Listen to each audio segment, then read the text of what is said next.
Hello, আসসালামু আলাইকুম। 15 বছর আগে এই মহিলা একটু মাথায় সমস্যার কারণে হারিয়ে যায়। তার আপন বড় ভাই একটা ভিডিও শেয়ার করে এক টুরিস্ট তার মাধ্যমে খুঁজে পায়। এখন আসছে তাকে নেওয়ার জন্য। আমরা তার ভাইয়ের কাছে দিয়ে দেবো আইন মাফিকভাবে, ঠিক আছে? আপনি চিনছেন তাকে? আপনার ভাই তো এটা, আপনার ছোট ভাই বাক্কার চিনছেন? বকরকে চিনছেন খালা? কি খাবেন হোটেল নিয়ে যাও। আব্বার নাম কি? আব্দুল মজিদ। হ্যাঁ, দেখছেন? তাহলে কি এটা মিলন মেলা না? এটা খুশির দিন না? এটা অনেক খুশির দিন। নাম কি সুফিয়া? ওনার নাম সুফিয়া। সুফিয়া বিলকিস। সুফিয়া বিলকিস। এটা আপনার ছোট ভাই তো? আপনার নিতে আসছে, আপনি যাবেন না বাড়িতে? যাবে, এই তো ঠিক আছে।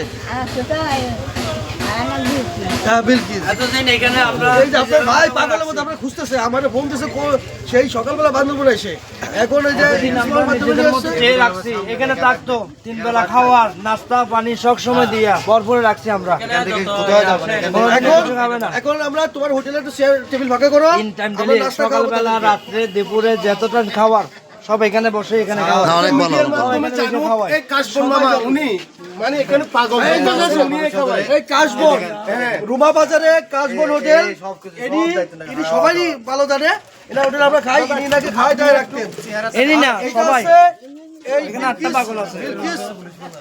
আপার হলো ছোট ভাই, আপুর ছোট ভাই। 15 বছর আগে তিনি বাড়ি থেকে চলে আসে।